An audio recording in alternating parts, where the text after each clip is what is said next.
There is something rising in our societies, and we could say that we are entering into a period of the forerunners of DAJJAL. Wal-iyadhu billah. Our major leaders in the world gathering together, some of them saying that global warming is a good thing, that the fact that the ice is melting in the north is a good thing for us. But the reality is, the opposite of what some of these leaders are saying, is that the earth is falling apart. Greenland, which is close to us, is now 45% melted. This is unprecedented. It is never known that Greenland would be melted like this, which means huge glaciers are pouring into the seas. And this will have an impact upon us. This heat that is being trapped is causing confusion. In India itself, cities are running out of water.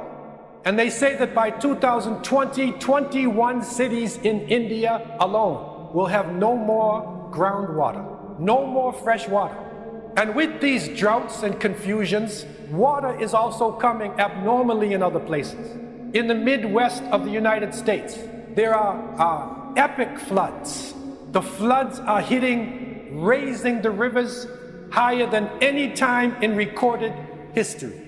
In China, they report that they have made a huge summer camp for Muslims. They call it Skills Development Training Center. But the reality is, over 1 million of the Uyghur Muslims, or iyadhu billah, are in concentration camps, horrible concentration camps. In the Middle East, they are talking about the deal of the century for the Palestinian people. But when this deal is happening, the Palestinian people are not even there. They have boycotted this deal. This is a contradiction. There is something rising in our societies, and we could say that we are entering into a period of the forerunners of DAJJAL. Wal-iyadhu billah. Rawad al-DAJJAL. And the Dajjal, the Antichrist, has been described as a trickster, a deceiver, a master deceiver, a fraud, one who makes fake news, the ultimate trickster. And we are entering into this age of the deceivers, and we wonder, what would the Prophet alayhi salatu wasalam say about these times that we are living in now? Because Allah opened up on him. He did not speak from himself. And it is reported that the Prophet ﷺ has told us, there will come upon the people years of deceit, sanawatun khadda'at, in which the liar will be believed and the truthful person will be considered a liar. The treacherous deceiver will be trusted, and the trustworthy custodian will be considered disloyal. And the Ruwaybida would speak out. Ruwaybida would be representing and speaking. And they said, what is this Ruwaybida? He said, a rajula tafi, the most despicable, worthless person, would speak out on behalf of the masses of the people. And Sadaqa Rasulullah, this age has come. The age of deception, the age of illusions, illusion of freedom, illusion of peace, illusion of equality. And even in our Muslim lands, people marching in the streets, being gunned down, democratically elected leaders being taken down in front of the world and put into prison and killed in front of the eyes of the world. Native populations, even in our land, a land of peace, but native populations who lived right here for over 20,000 years are still living in poverty. Their women are being taken away, raped, murdered in front of the eyes of the people. Special groups of leaders making decisions behind closed doors and saying the opposite in the public. And the few good leaders, because there are a few good leaders, feel like they are surrounded. They feel like every word that they say is being monitored and they could be attacked. So this is the age of the worst of people. And as believers, we take comfort in the fact that Rasulullah ﷺ spoke about this that would happen. And he told us, you will find amongst the worst of people on the day of resurrection is the two-faced person. The one who comes to one group with one face and another group with another face.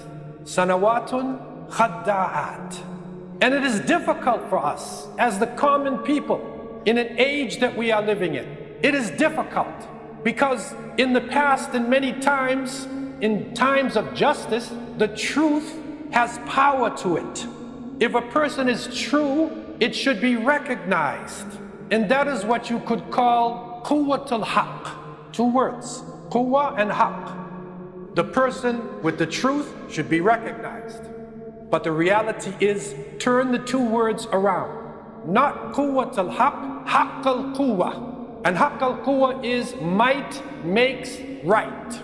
So whether the person is right or wrong, if they have the strength, then they are right. This is a deception. And we as believers need to find ourselves in this time. Because it's no longer the time where we can roll over as Muslims and hide and cry and beg for our freedom. These times have ended now. And the Prophet ﷺ spoke about this. We ultimately believe that the ultimate quwwah is with Allah subhanahu wa ta'ala. And we say, La hawla wa la quwwata illa billah. No authority, no power except with Allah.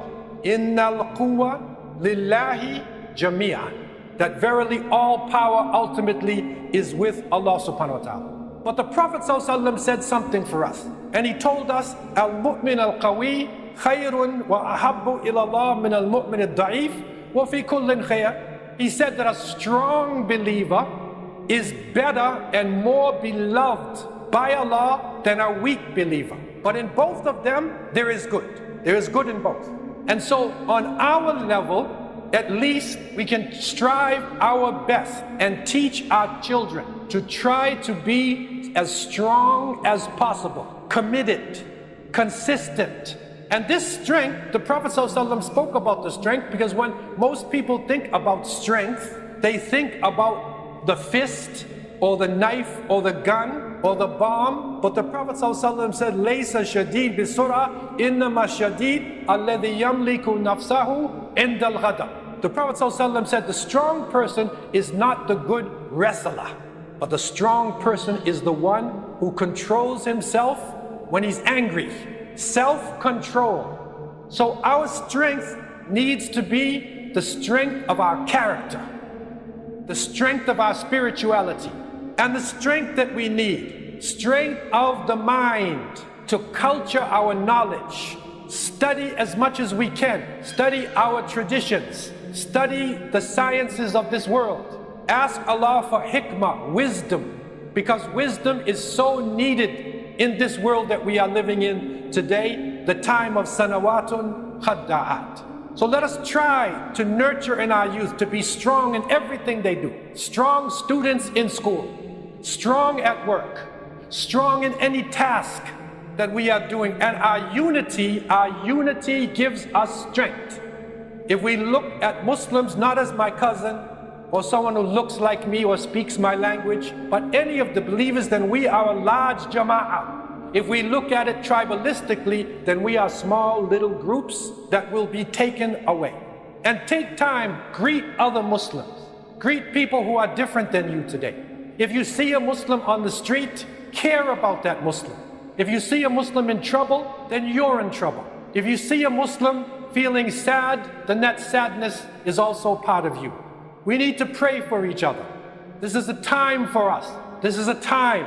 It's a test. It has happened historically in the past. And we are coming to the ultimate test. We are coming to the age of the ultimate deceiver. And so we need to gear ourselves to this, to take up the task, even the small things, like being consistent in our prayers. Small things, like not letting haram things come into our mouth. Small things, like making sure that we are giving to our organizations. Small things, like reaching out to people in this society, non-Muslims, showing them what Islam really is. And if we see injustice happening to somebody who is not a Muslim, then we feel that this injustice has also happened to us. We need to support our leaders. Support our leaders while they are alive and not while they have passed away. It's not enough just to say, as the leader passes away, rahimahullah. But when he was alive, when he was suffering, when he was taking the hit for our families and ourselves, what did we do? Even if it was just a prayer, any way of support, keep vigilant. Even while we are enjoying ourselves, we enjoy ourselves in an Islamic way. The Prophet ﷺ has told us that none of you will truly believe. لا يؤمن أحدكم حتى يكون هواه تبعا لما جئت به. None of you will truly believe until his desires, until his enjoyment, until his playing follows what I have brought him. So even while we enjoy ourselves, keep vigilant. Keep our eyes open as to what is happening, especially when we are in the houses of Allah subhanahu wa ta'ala. We need to pray to Allah Azza wa Jal, especially for wisdom. Hikmah, putting things in the proper place. And if we hear something of wisdom, we need to think about it. Take it in. I leave you with some of the wisdom of one of our great leaders, Amir al-Mu'mineen, Umar ibn Khattab radiallahu anhu. And Allah subhanahu wa ta'ala blessed him with a great wisdom. And blessed him with the type of spirit that we need today, that when he would walk down a narrow alley, that the evil demon shayateen would go the other way. But his wisdom, and it is reported in translation that he has said, fear Allah, for He alone lives. All other things will perish. Think about this. The one we need to fear is Allah subhanahu wa ta'ala. Everything else, every president, every prime minister, every power will perish except Allah. And He gave us a beautiful advice for ourselves in these sanawatul khadda'at. He said, be dignified, honest, and truthful. Dignified, not arrogant, but dignified. You respect yourself and you respect other people. And honest and truthful. And he said, radiallahu anh, trust is that there should be no difference between what you do and what you say and what you think. That is the true trust. There should be no difference between what you do, say, and even what's in your head, to not be a hypocrite deceiver. He also said, do not be misled by hearing of someone's reputation. Don't be misled if you hear the reputation of a person.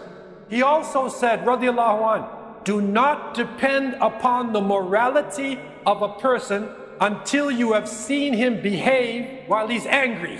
Don't believe in the morality. But if he's angry, see how he acts. Then you know who that person really is. Remember what the strong person is that the Prophet ﷺ said, الَّذِي يَمْلِكُ نَفْسَهُ عِنْدَ الْغَضَبِ. The one who controls himself when he's angry. That's the strong person. That's the one that we need to follow and we need to respect. And so we take this time as we go into this rest period to remind ourselves not to rest. Because Allah subhanahu wa ta'ala is hayyun la yamut. Allah is alive and will never die. Keep vigilant. Keep making dua. Keep trying to do something for the righteousness of this world. And keep praying that Allah subhanahu wa ta'ala would have mercy upon the weak and the innocent in the ummah of Muhammad sallallahu alayhi wa sallam. Keep praying that Allah subhanahu wa ta'ala would protect the dignity and the honor of the women and the families of this ummah. Keep praying that Allah subhanahu wa ta'ala would protect and strengthen the men of this ummah and raise up balanced leadership into our world. And keep praying that Allah subhanahu wa ta'ala would take yourself and all of us out of this world with kalima la ilaha illallah Muhammadur Rasulullah